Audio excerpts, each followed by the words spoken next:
The Prophet ﷺ said, as is reported by Aisha radiallahu anha, what an excellent accompanying dish vinegar is.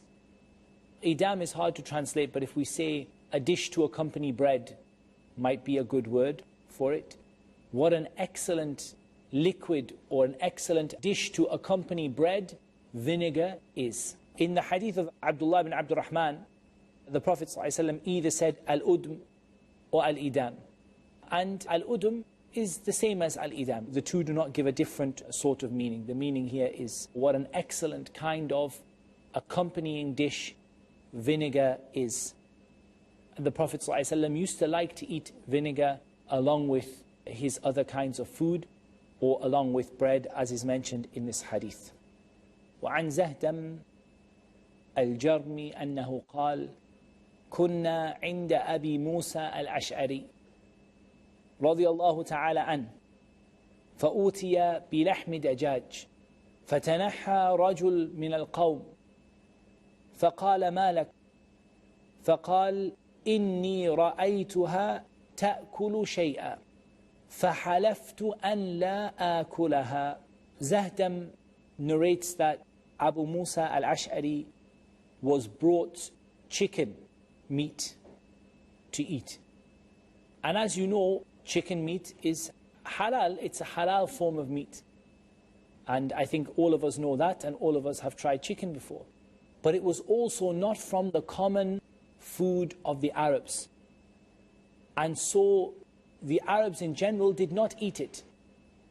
A man was with Abu Musa al-Ash'ari when he was presented with this chicken, and so he moved aside. Tanaha, he stepped back or he sat away that he doesn't want to eat. So Abu Musa said, what's the matter with you? Why are you not eating this chicken? He said, I saw it eat something. Some of the scholars said that I saw it picking at the meat of a dead animal. So I swore that I would not eat it. قال أدن فإني رأيت رسول الله صلى الله عليه وسلم يأكل لحم الدجاج. He said, come near. For indeed I saw the Prophet sallallahu alaihi wasallam eat from the meat of the chicken. Ad-Dajjaj here, generally it means chicken, but I suppose it can be extended potentially to mean fowl, i.e. any particular kind of bird that is similar to this, like a chicken or a turkey or something similar to that. And the Prophet sallallahu alaihi wasallam ate it in order to show its permissibility. Whereas it was not from the normal food of his people, and it was not from the things that people in general would eat from. They tended to eat exclusively red meat, such as sheep and camels and so on and so forth. However, it is permissible to eat this should a person want to eat it. And of course now it has become in many countries, if not most countries, it's become the norm, the normal food to eat, as opposed to red meat, which has become less common. And from the hadith of Abi Asid radiyallahu ta'ala an, أنه قال قال رسول الله صلى الله عليه وسلم كلوا الزيت وادهنوا به فإنه من شجرة مباركة. From the hadith of Abu Asid radiyallahu ta'ala an, that the Prophet sallallahu alaihi wasallam said, كلوا الزيت وادهنوا به.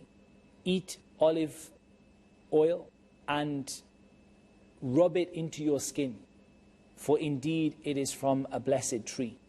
So this is from the evidence of this is eating bread with olive oil, and that the Prophet ﷺ would use olive oil as a side dish and he would eat from it. And from this is that the Prophet ﷺ recommended the use of olive oil to rub onto the skin, and that the olive is a blessed tree.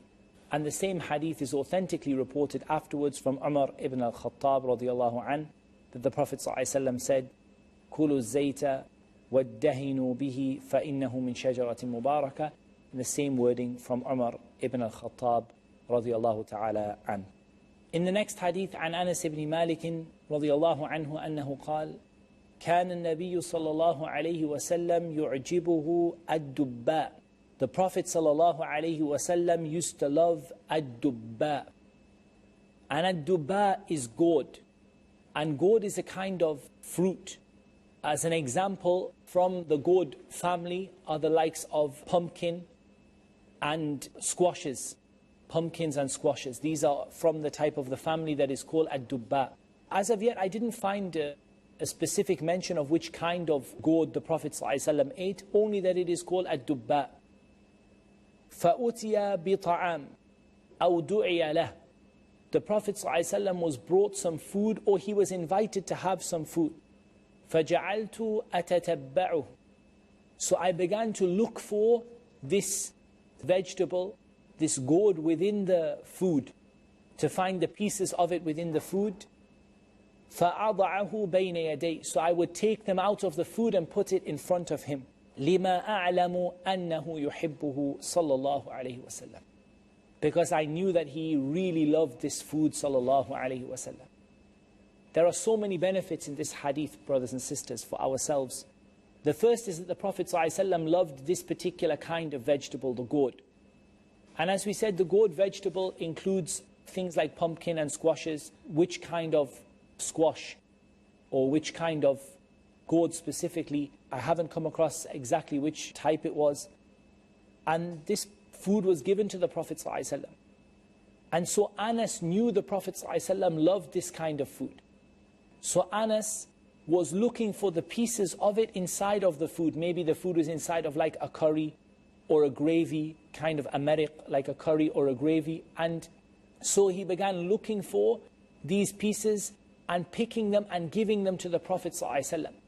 And this is from the etiquettes of eating and from the nice etiquettes with the guest, that if you know the guest likes a particular part of the food and you're eating collectively together, and then you take your spoon or whatever and you fish the pieces out that they like and you put it in front of them, or if there is meat in the center and you break the meat up and give a piece of the meat to them because you know that this is the kind they like, or you know they like, for example, chicken thighs or something like that, or they like drumsticks, and so you find those within the food and you pick them out and you put them in front of them, then this is from the good etiquettes of the person when they're eating collectively as a group, that you give it to the person. And of course this contains the love of the companions for the Prophet ﷺ and their knowledge of what he loved, their knowledge of the food that he loved and the way that he loved, the things that he loved to eat. And so they would be very keen to make him happy, sallallahu alayhi wasallam. And so Anas radiallahu an would pick out the pieces of the food that he knew the Prophet sallallahu alayhi wasallam liked. In another narration, it is mentioned, أن خياطا دعا رسول الله صلى الله عليه وسلم لطعام صنعه. That a tailor invited the Prophet صلى الله عليه وسلم for food, and that Anas mentioned this food was eaten. فقرب إلى رسول الله صلى الله عليه وسلم خبزا من شعير. That he put forward barley bread. And in another narration, ثريدا عليه دباء. That it was tharid, and tharid is a particular kind of food the Prophet ﷺ used to love, which is a mixture of gravy and bread, like bread dipped into a kind of gravy or dipped into a kind of sauce, so that it soaks up into the bread. And that on top of this was put gourd, that gourd was sprinkled on top of this. And so Anas radiallahu anh said, فَرَأَيْتُ النَّبِيَّ صَلَى اللَّهُ عَلَيْهِ وَسَلَّمْ يَتَتَبَّعُ الدُّبَّاء. I saw the Prophet ﷺ looking for the pieces of gourd, or like picking out the pieces of gourd. وَكَانَ يُحِبُّ الدُّبَّاء. And he used to love this particular fruit. فَلَمْ أَزَلْ أُحِبُّ الدُّبَّاء مِنْ يَوْمَئِذٍ. And so I still, until this day, since I heard the Prophet ﷺ loves this, I have not ceased loving this vegetable.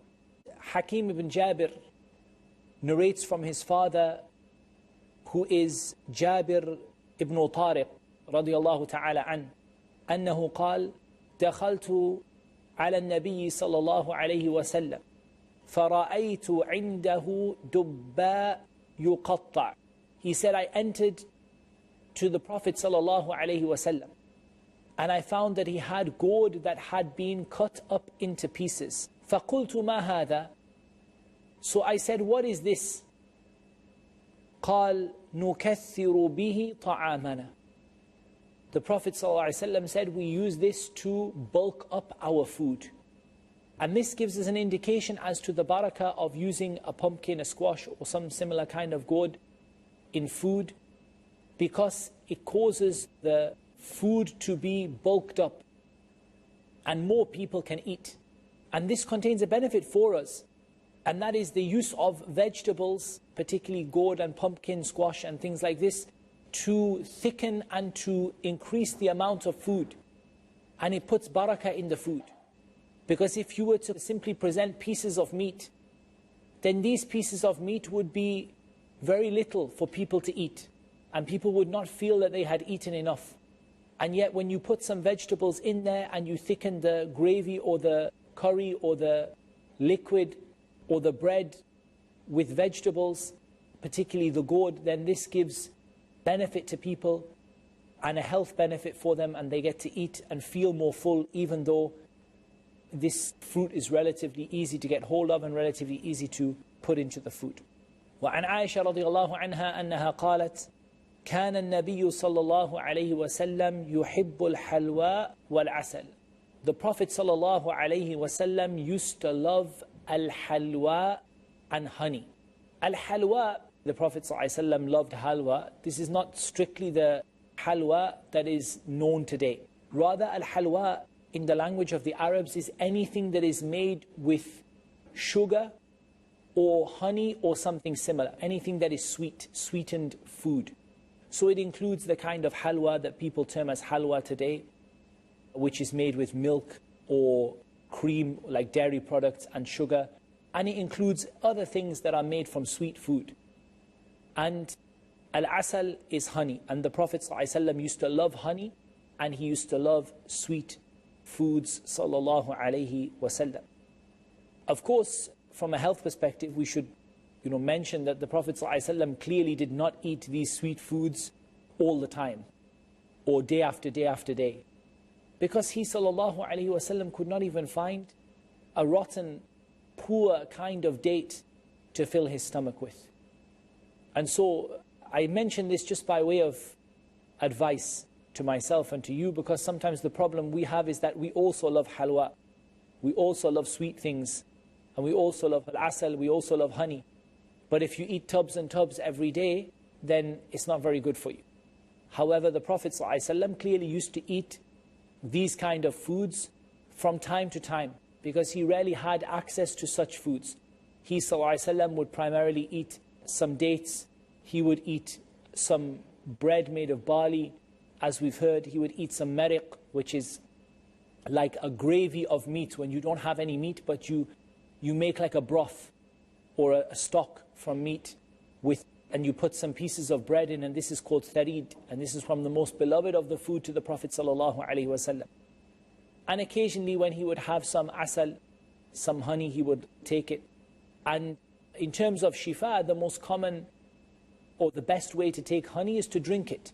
Because the Prophet ﷺ said there is a cure in shurbatu asal, in drinking honey and not in eating honey. So he ﷺ would eat honey, but from the sunnah in terms of seeking a cure is to drink honey. And that is to take a spoon of honey, stir it into some water or into some milk, and to drink it inside of the water or inside of the milk. And Allah Azza wa Jal knows best. عن عطاء بن يسار أن أم سلمة رضي الله تعالى عنها أخبرته أنها قربت إلى رسول الله صلى الله عليه وسلم جنبا مشويا فأكل منه ثم قام إلى الصلاة وما توضأ. Salama told Ata ibn Yasar that she presented to the Prophet sallallahu alaihi wasallam a roasted side of meat, a part of the animal. It doesn't mention here which animal it was, but we know this was not a camel, so it was probably a sheep or a lamb or a goat or something. She took a side of that meat, a piece of that meat, and she had roasted it and she presented it to the Prophet sallallahu alaihi wasallam. And he ate it, or he ate from it, he ate a part of it. Then he stood up to the prayer and he did not make wudu. Person might mention, well, why does it mention whether or not he made wudu?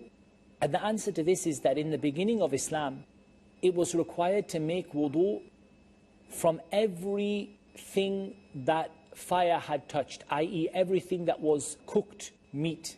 Every kind of cooked meat, it was required to make wudu from this kind of roasted or cooked meat.